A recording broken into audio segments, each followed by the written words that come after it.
The discovery. The town of Essex was small, quiet, and proud of its history, a peaceful place where everyone knew everyone. And the most scandalous thing that usually happened was a petty dispute over a neighbor's hedges. But on that crisp autumn morning, the island was thrust into a situation no one could have ever imagined. William and Angela Stark had been the epitome of success. Both in their early 50s, they were wealthy beyond measure, their fortune amassed through years of hard work in real estate and high-end investments. They had chosen to settle in Essex for its natural beauty, the rolling countryside, and the quiet life that seemed to suit their temperament. Their sprawling home was a testament to their success, a beautiful modern estate with expansive gardens, a view of the sea, and a conservatory that was their pride and joy. But now, that same conservatory had become the crime scene where their lives would abruptly end. The police were notified by the couple's housekeeper, who had arrived for her weekly duties, but was met by an unsettling silence. No one answered the door. Inside, the house was too still. The family dog lay curled up at the foot of the conservatory doors, appearing oddly calm despite the situation. The authorities arrived quickly, and the first impressions led them to think of the obvious: carbon monoxide poisoning. It was a theory that made sense at first. The couple had been found slumped in their armchairs, side by side, in a relaxed posture that suggested they hadn't been startled by an intruder.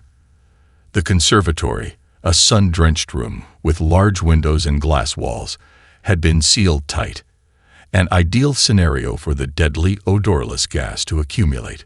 The officers swung open the doors, letting in the fresh air, but there was no immediate improvement in the situation. The couple had been dead for several days.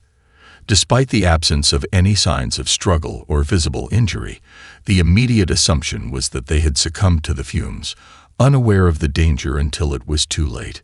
The housekeeper, frantic and tearful, was questioned briefly, but couldn't offer any insight into what had happened.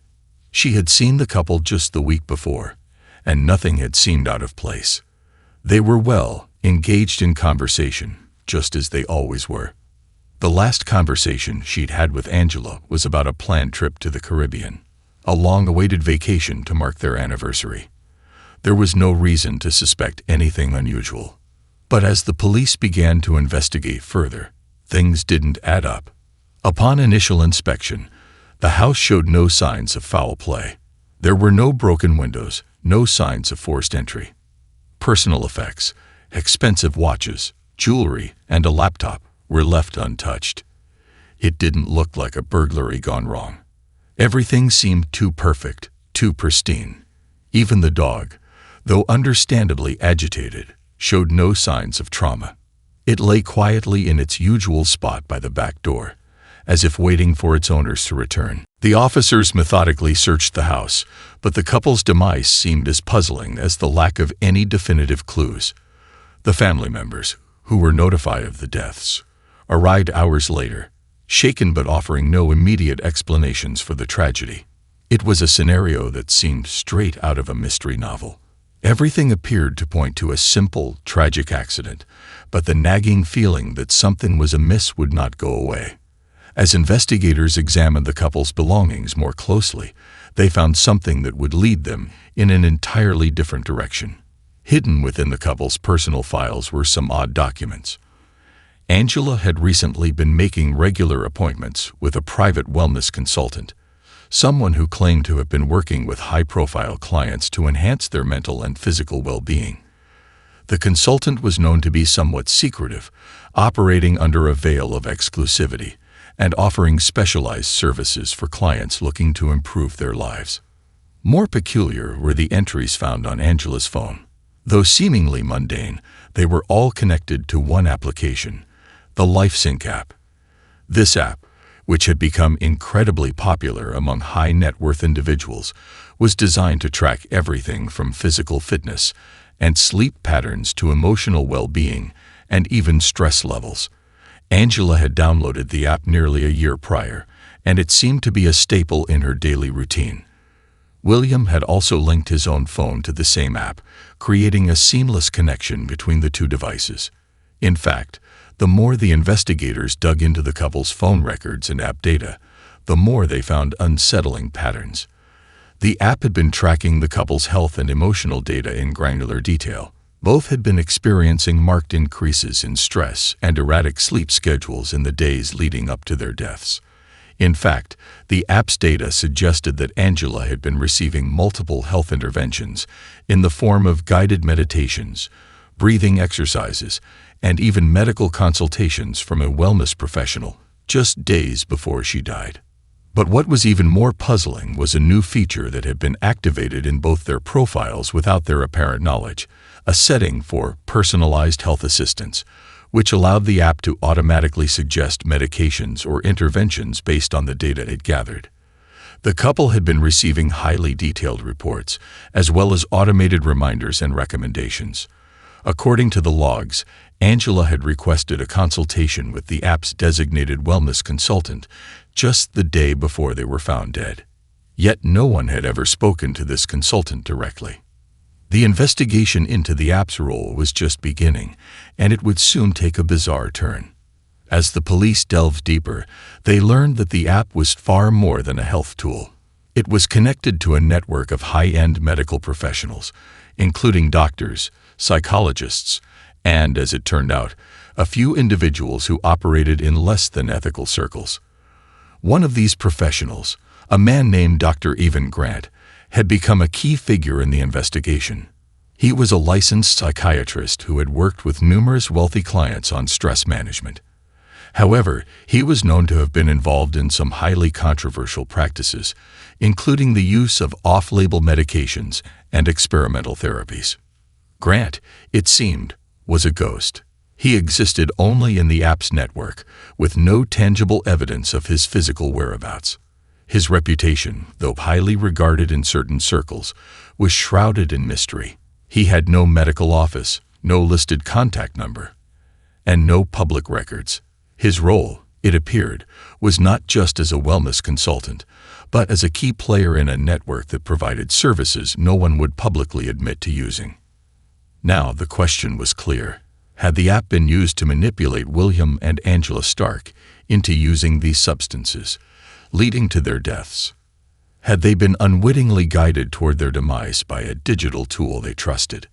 The police were about to discover that the app, once a symbol of modern convenience and self-care, had been weaponized. But how, and by whom, remained a mystery. The autopsy results, extended. The morning after the initial findings, the authorities were in overdrive. It wasn't just a suspicious death anymore. It was a murder. But how?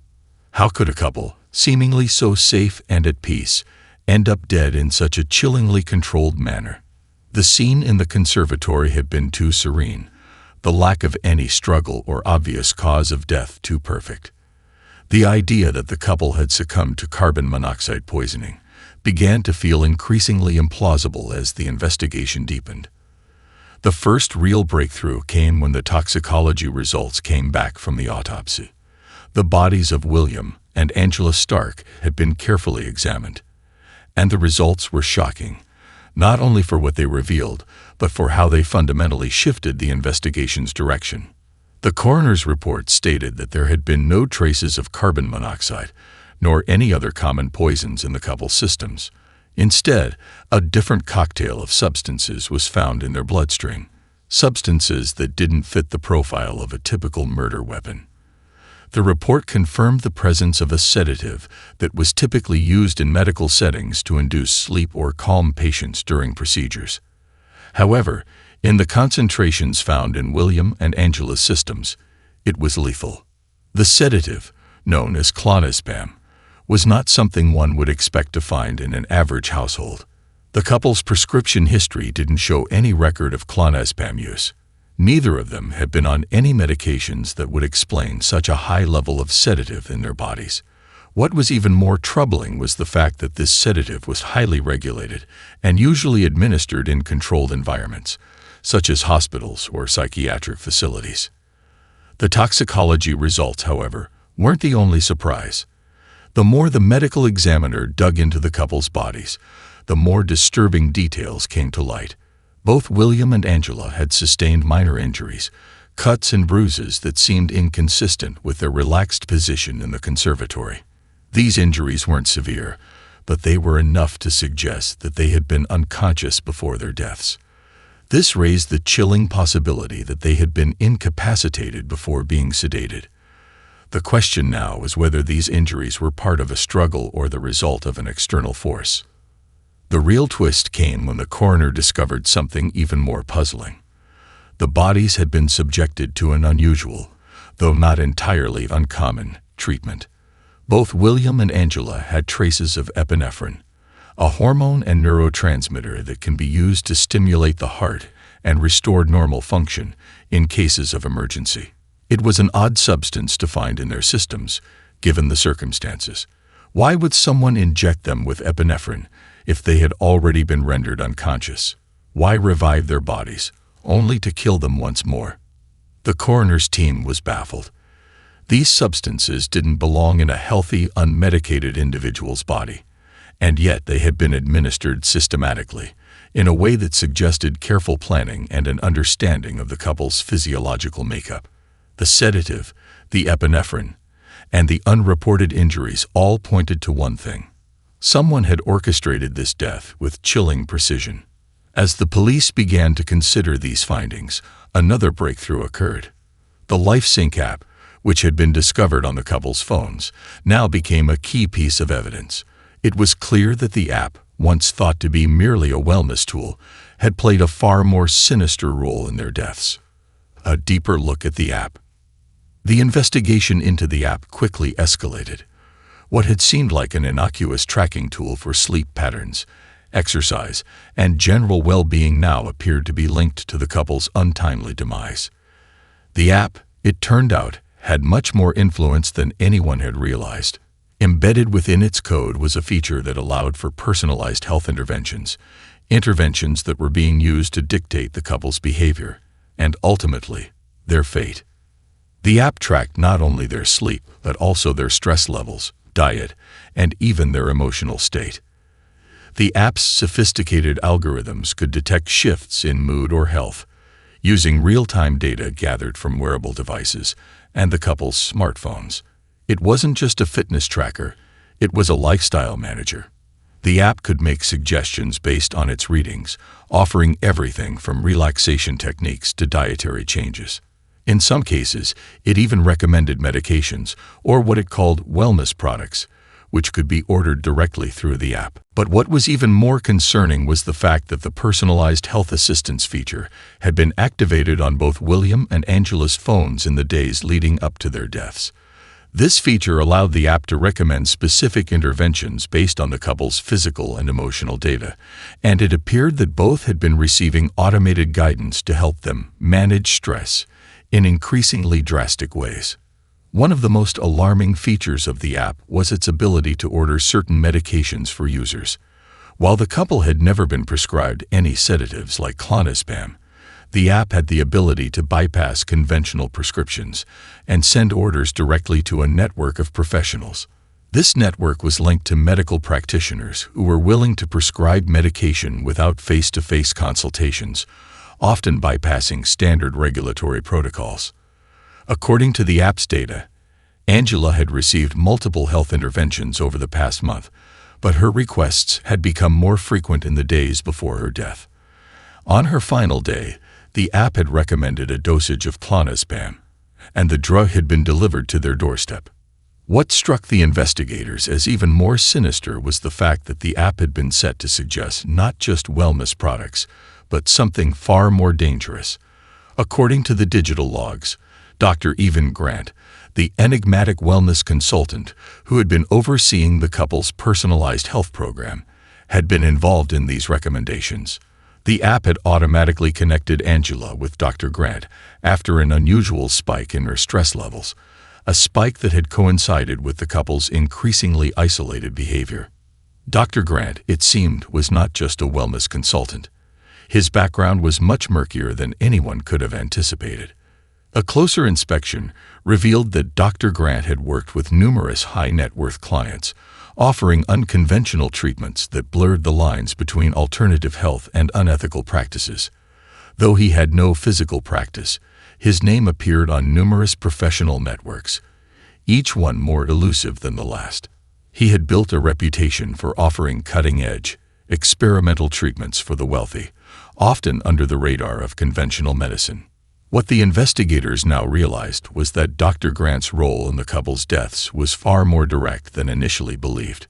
It wasn't just that he had recommended certain interventions through the app. It seemed that he had played a pivotal role in pushing the couple toward their demise. His carefully crafted wellness protocols had led them down a dangerous path, one that had ultimately resulted in their deaths. Connecting the dots. As the evidence mounted, it became clear that the deaths of William and Angela Stark were not the result of a random act or an isolated tragedy.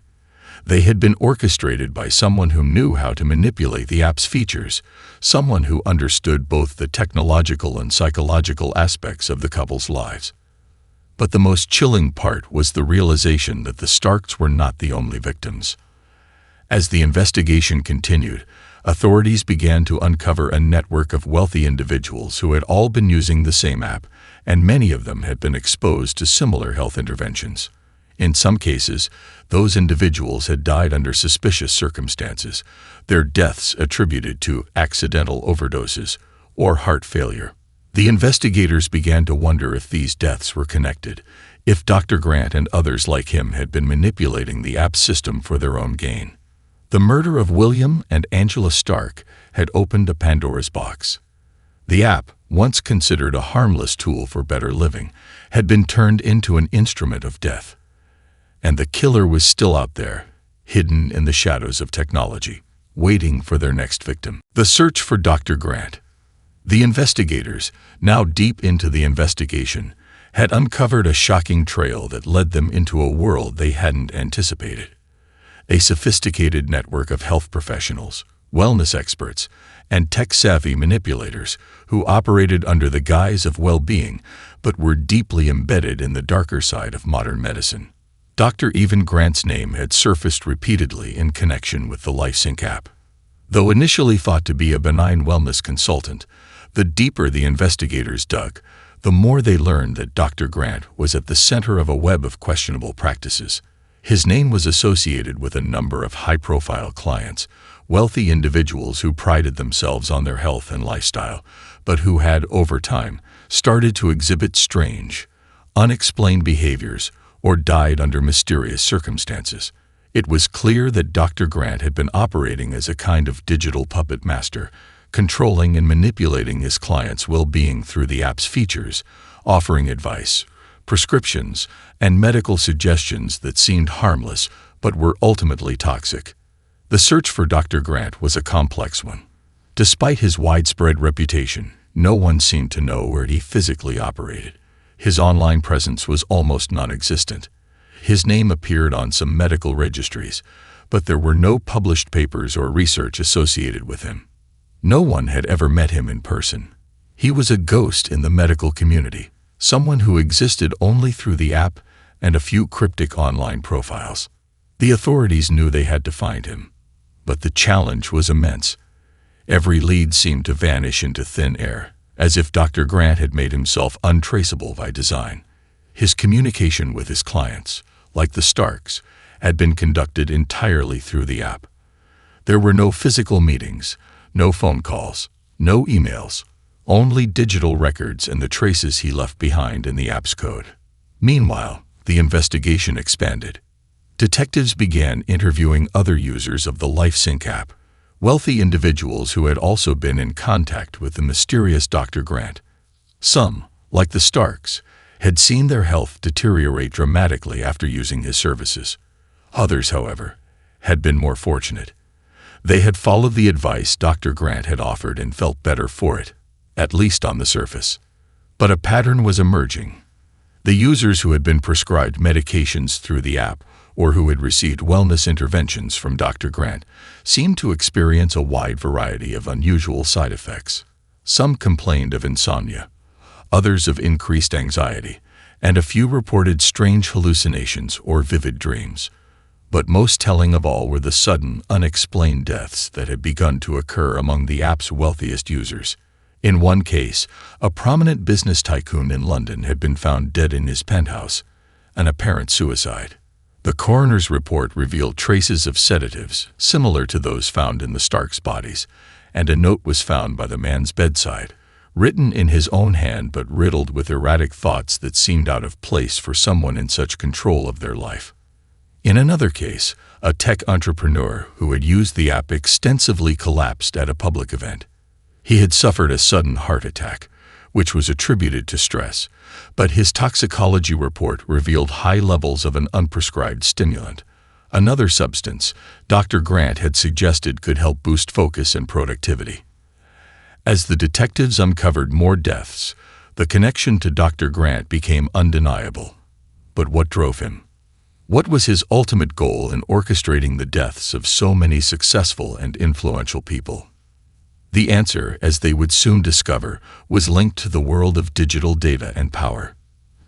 Dr. Grant was no ordinary wellness consultant. He was a hacker, a tech-savvy manipulator who had used his access to the app's network to create a controlled environment for his clients, shaping their behaviors and ultimately their fates. But he hadn't done it alone. The dark web of technology and manipulation. Dr. Grant's connection to the LifeSync app was only the tip of the iceberg. As the investigators dug deeper into the origins of the app, they uncovered an even darker truth. The app's founders had created it not only as a wellness tool, but as a platform for gathering data on its users.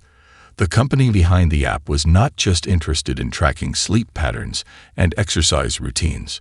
It was interested in something much more valuable: personal data.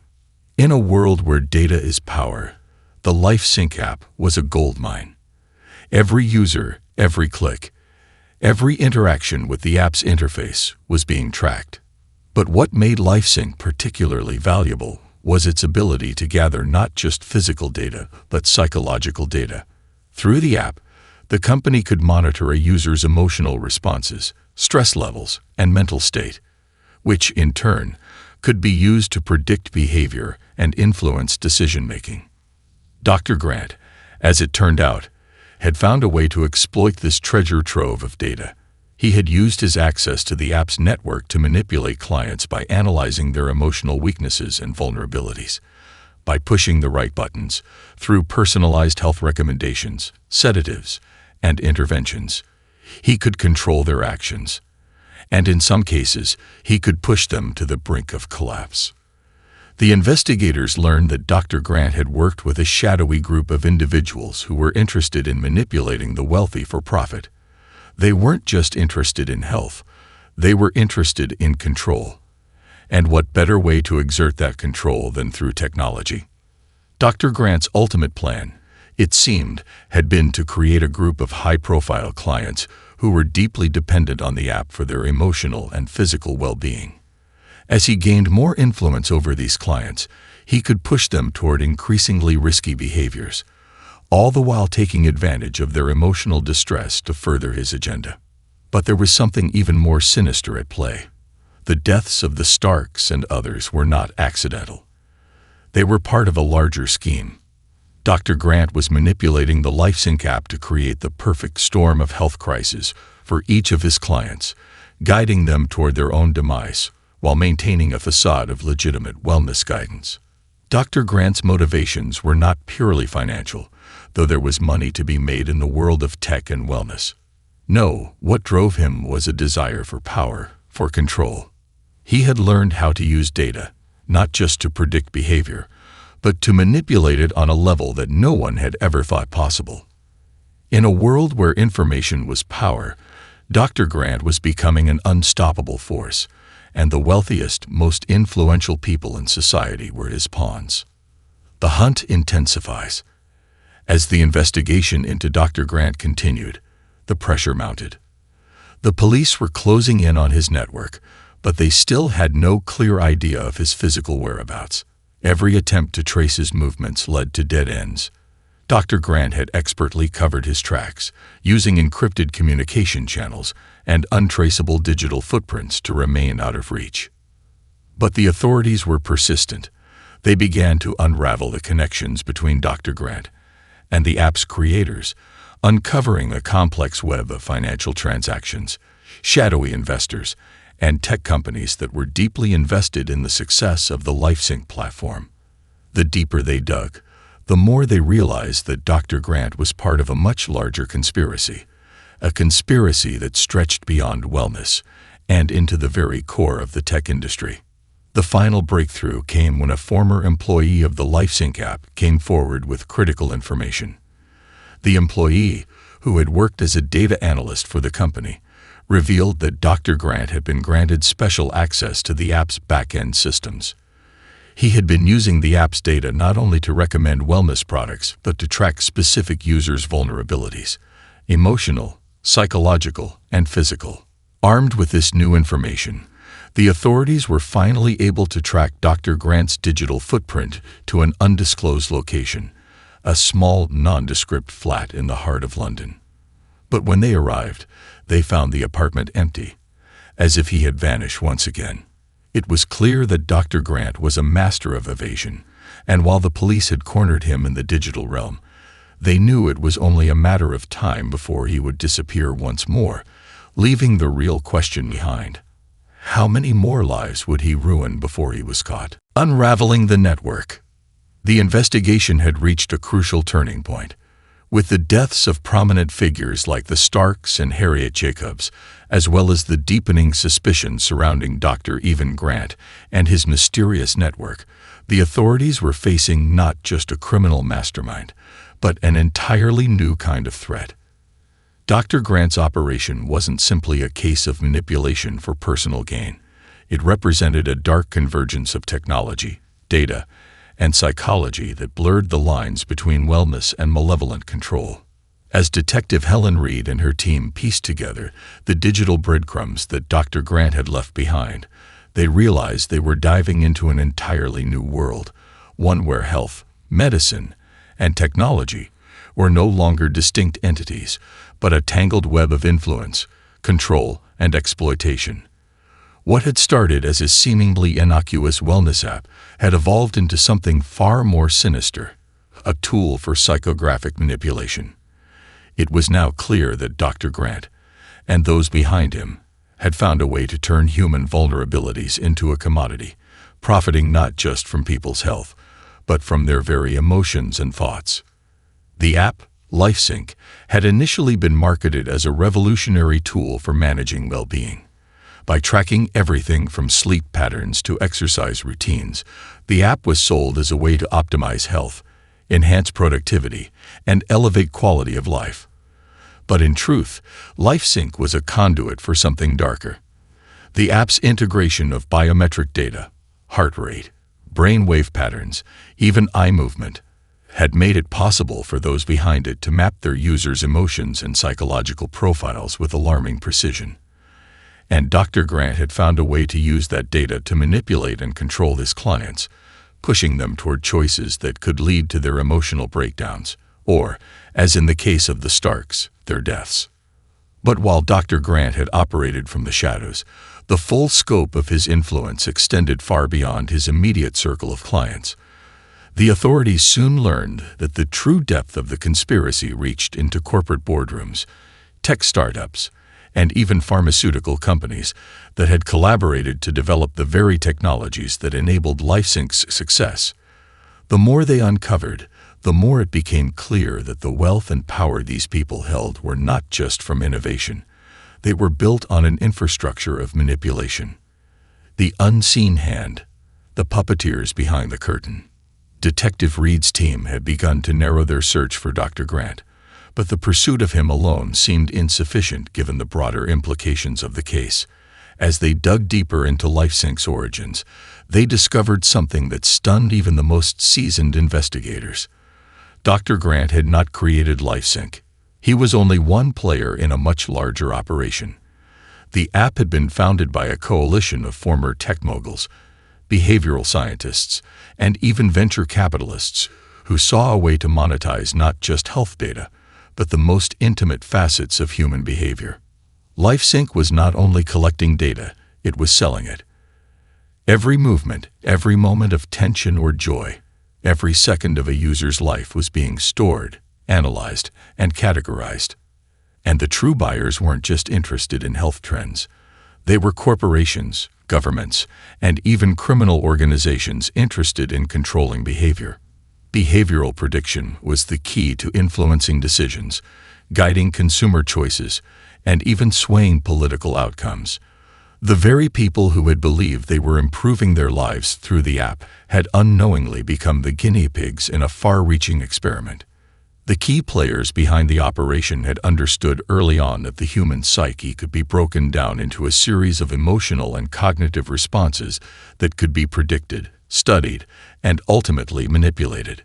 Behavioral psychology, combined with cutting-edge data analytics, had allowed them to chart the pathways of emotions and thoughts, creating a playbook for emotional manipulation.